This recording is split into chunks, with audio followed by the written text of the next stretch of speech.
Hello అందరికీ latest ట్రెండింగ్లో ఉన్న శారీస్లో ఇవి కూడా ఒకటండి. ఈ శారీస్ వచ్చేసి మనకి బిగ్ బోర్డర్ పట్టు శారీస్కి లేస్ వస్తుంది కదా, ఈ మోడల్ శారీని నేను హాఫ్ శారీ లాగా స్టిచ్ చేస్తున్నానండి. శారీ మొత్తం కూడాను లెహంగాకి యూస్ చేస్తున్నాను. ఈ లెహంగాని మనం క్రాప్ టాప్ లాగా కూడా యూస్ చేయొచ్చండి, హాఫ్ శారీ లాగా యూస్ చేయొచ్చు.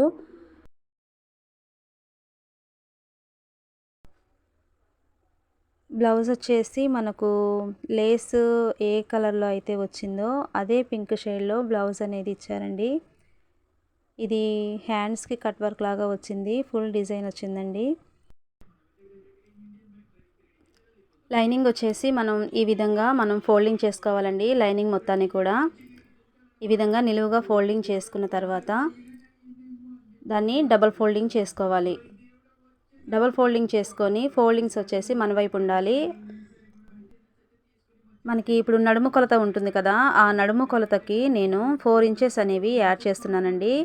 ఎందుకంటే మనం ఇది 6 పీసెస్ కటింగ్ కదా, ఈ 6 పీసెస్ అనేవి అటాచ్ చేసేటప్పుడు మనకి ఖర్చు కావాలి కదండి. దానికని నేను 4 ఇంచెస్ అనేవి యాక్చువల్లీ నడుము కొలతకి నేను యాడ్ చేస్తున్నాను. ఆ యాడ్ చేసిన దాన్ని ఈ విధంగా 8 భాగాలు చేసుకొని దాన్ని అటు చివర ఇటు చివర మనం ఆ కొలత వచ్చిన కొలతని ఈ విధంగా మార్కింగ్ చేసుకొని ఇలా క్రాస్గా కట్ చేసుకోవాలండి. ఫస్ట్ మనం ఫోల్డింగ్ చేసుకున్నాం కదా, దాన్ని ఈ విధంగా సపరేట్ చేసుకోవాలి.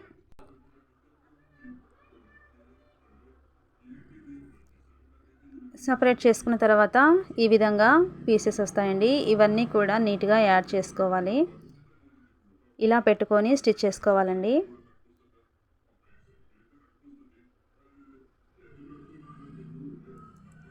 ఇలా ఫస్ట్ 3 పీసెస్ స్టిచ్ చేసుకోవాలి. తర్వాత మిగతా 3 పీసెస్ స్టిచ్ చేసుకున్న తర్వాత ఆ రెండింటిని అటాచ్ చేసుకోవాలి. నెక్స్ట్ వచ్చేసి శారీ కటింగ్ అండి. ఇది వచ్చేసి మనకి లెంత్, కస్టమర్ లెంత్ వచ్చేసి మనకి 42 ఇంచెస్ ఉందండి. ఈ శారీ కింద నుంచి పై బోర్డర్ వరకు 42 ఇంచెస్ మాత్రమే ఉందండి. మనకి ఒక హాఫ్ ఇంచ్ ఎక్స్ట్రా కలుపుకొని 42.5కి మనం మార్కింగ్ అనేది చేసుకోవాలండి. ఫస్ట్ వచ్చేసి ఈ పళ్ళుని నేను తీసేస్తున్నానండి.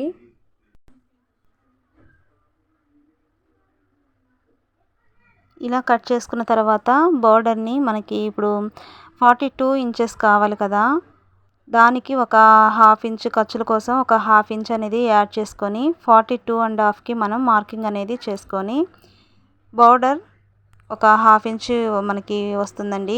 ఆ హాఫ్ ఇంచ్ వదిలేసుకొని మిగతా బోర్డర్ అంతా కట్ చేసుకోవాలి.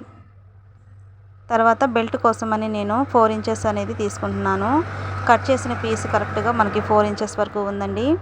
మనకి ఎగ్జాక్ట్ కొలత అని నేను ఏమీ తీసుకోవట్లేదండి, కొంచెం ఎక్స్ట్రానే తీసుకుంటున్నాను క్లాత్ అనేది. తర్వాత మనం అడ్జస్ట్ చేసుకొని స్టిచ్ చేసుకోవచ్చు. ఈ విధంగా ఎక్స్ట్రా తీసుకొని నేను కట్ చేసుకుంటున్నాను.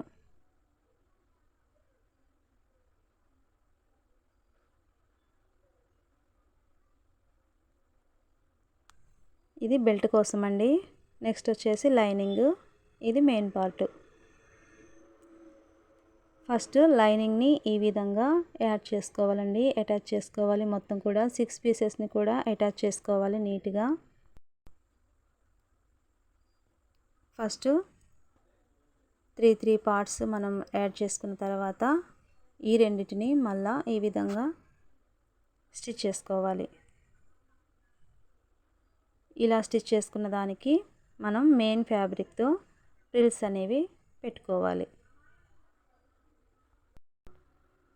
ఈ విధంగా మెయిన్ ఫ్యాబ్రిక్ని లైనింగ్ మీద ఫ్రిల్స్ పెట్టుకోవాలండి నీట్గా. 2 ఇంచెస్ గ్యాప్తో నేను ఈ ఫ్రిల్స్ అనేవి పెడుతున్నానండి. ఇది లెహంగా కాబట్టి మనకి డ్రెస్ అయితే మనకి నచ్చినట్లుగా పెట్టుకుంటాం కదా ఫ్రిల్స్ అనేవి. 1 ఇంచ్ ఇంకా తక్కువ పెట్టుకుంటాము, ఎక్కువ పెట్టుకుంటాము. కానీ లెహంగాకి మాత్రం 1 ఇంచ్ అలా పెట్టకూడదండి, కంపల్సరీగా 2 ఇంచెస్ వరకు ఉండాలి. ఇది శారీ మొత్తం నేను లెహంగాకి యూజ్ చేస్తున్నాను కాబట్టి ఎక్కువ క్లాత్ అనేది నేను పట్టుకొని ఈ విధంగా ఫ్రిల్స్ అనేవి పెడుతున్నానండి. లోపల మనం ఫ్రిల్స్ పెడుతున్నాం కదా, లోపల క్లాత్ అనేది జారిపోకుండా చూసుకోవాలి. అది ఏ విధంగా ఉంది, మంచిగా మనకి కరెక్ట్గా ఉందా లేదా అనేది లైనింగ్కి సమానంగా పెట్టుకుంటూ మనం స్టిచ్చింగ్ అనేది చేసుకోవాలండి. ఈ ఫ్రిల్స్ అనేవి మనం కరెక్ట్గా పెట్టుకుంటే లుక్ అనేది చాలా బాగుంటుందండి. తర్వాత ఈ ఫ్రిల్స్ మొత్తాన్ని కూడా నేను ఈ విధంగా ఐరన్ చేస్తున్నానండి.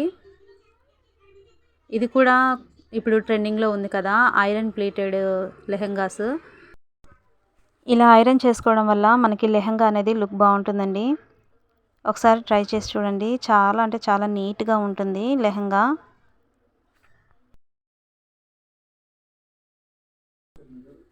ఐరన్ చేసుకున్న తర్వాత లుక్ అనేది ఈ విధంగా ఉందండి, చాలా నీట్గా వస్తుంది. బెల్ట్ కోసం అని క్లాత్ తీసుకున్నాం కదా, ఈ క్లాత్ని మనం ఒక చివరన ఈ విధంగా స్టిచ్ చేసుకోవాలండి. మడుచుకొని ఈ విధంగా స్టిచ్ చేసుకోవాలి. తర్వాత లెహెంగా కూడా అటు చివర ఇటు చివర మొత్తం కూడా స్టిచ్చింగ్ అనేది చేసుకోవాలండి. ఈ విధంగా మొత్తం కూడా స్టిచ్ చేసుకోవాలి.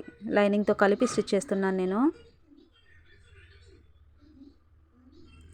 తర్వాత మిడిల్ నుంచి నేను లైనింగ్ అనేది సపరేట్ చేస్తున్నానండి. ఎందుకంటే ఫ్రీగా ఉండటం కోసం నేను ఈ విధంగా స్టిచ్చింగ్ అనేది చేస్తున్నానండి. మనకి ఒక కట్ లాగా వస్తుంది. అదేవిధంగా ఇంకో సైడ్ కూడా ఇలాగే స్టిచ్ చేసుకోవాలండి. తర్వాత మనం బెల్ట్ కోసం అని క్లాత్ అనేది ఫోల్డింగ్ చేసుకున్నాం కదా, ఆ ఫోల్డింగ్ చేసుకున్నది ఫోల్డింగ్ వైపు కాకుండా ఫోల్డింగ్ కింద వైపు పెట్టి ఈ విధంగా పైన లెహెంగా ఈ క్లాత్ అనేది పెట్టి 1/2 ఇంచ్ వరకు ఈ విధంగా స్టిచ్చింగ్ అనేది చేసుకోవాలండి. నీట్గా ఫ్రిల్స్ అనేవి సర్దుకుంటూ స్టిచ్చింగ్ అనేది చేసుకోవాలండి. ఇలా చివరి వరకు వచ్చిన తర్వాత మన క్లాత్ అనేది బెల్ట్కి తీసుకున్న క్లాత్ అనేది మనం ఎక్స్ట్రా కట్ చేసుకున్నాం కదా, దానికోసమని నేను కొంచెం ఒక 1 ఇంచ్ ఉండగా సైడ్కి తీసేస్తున్నానండి ఈ విధంగా. తర్వాత మనకి ఎంత కావాలో అంత మనం మడుచుకొని ఫస్ట్ బెల్ట్ క్లాత్ని ఈ విధంగా స్టిచ్ చేసుకున్న తర్వాత మెయిన్ క్లాత్కి అటాచ్ చేసుకోవాలి. ఈ విధంగా అటాచ్ చేసుకోవాలండి.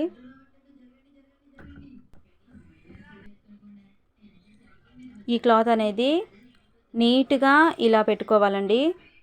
మనం 1/2 ఇంచ్ అనేది బార్డర్ కట్ చేసుకున్నాం కదా, అది కవర్ అయ్యేలాగా ఇలా స్టిచ్ చేసుకోవాలి. ఈ క్లాత్ అనేది సాగదీయకూడదండి, మామూలుగా అలా పెట్టేసి మనం స్టిచ్చింగ్ చేసుకోవాలి, లేకపోతే సాగిపోతుంది. తర్వాత శారీకి వచ్చిన లేస్ ఉంది కదా, ఆ లేస్ని నేను ఇక్కడ బెల్ట్ దగ్గర నేను యూస్ చేస్తున్నానండి, స్టిచ్ చేస్తున్నాను. నాడా కోసమని కొంచెం గ్యాప్ అనేది వదిలిపెట్టుకుంటున్నాను. ఎందుకంటే ఈ లేస్ వేయడం వల్ల మనకి దీన్ని లెహంగా అనేది క్రాప్ టాప్ లాగా కూడా యూస్ చేసుకోవచ్చండి. చాలా నీట్గా లుక్ అనేది చాలా బాగుంటుంది. నెక్స్ట్ వచ్చేసి మనం లెహంగాని ముందుగానే మనం లూజ్గానే కటింగ్ అనేది చేసుకున్నాం కాబట్టి నేను కొంచెం గ్యాపే వదిలిపెట్టి ఈ విధంగా ఈ రెండు జాయిన్ చేసుకుంటున్నానండి. లైనింగ్ అనేది మనం సపరేట్ చేసుకున్నాం కదా, దాన్ని అలాగే ఉంచేసి అటు ఇటు కూడా రెండు వదిలేసి ఈ విధంగా మెయిన్ పార్ట్స్ వరకు ఈ విధంగా నేను జాయింట్ అనేది చేసుకుంటున్నానండి. తర్వాత లైనింగ్ చివర్లు కూడా మడుచుకోవాలి ఈ విధంగా. ఇది టోటల్ లెహంగా అండి. దీన్ని మనం క్రాప్ టాప్ లాగా అయినా యూస్ చేసుకోవచ్చు, హాఫ్ సారీ లాగా అయినా కూడా యూస్ చేసుకోవచ్చు అండి, చాలా బాగుంటుంది. ఇది వచ్చేసి హాఫ్ శారీ అండి. నెక్స్ట్ ఇది క్రాప్ టాప్ అండి. మీకు ఏ డ్రెస్ నచ్చిందో కామెంట్ చేయండి ఫ్రెండ్స్. Thank you.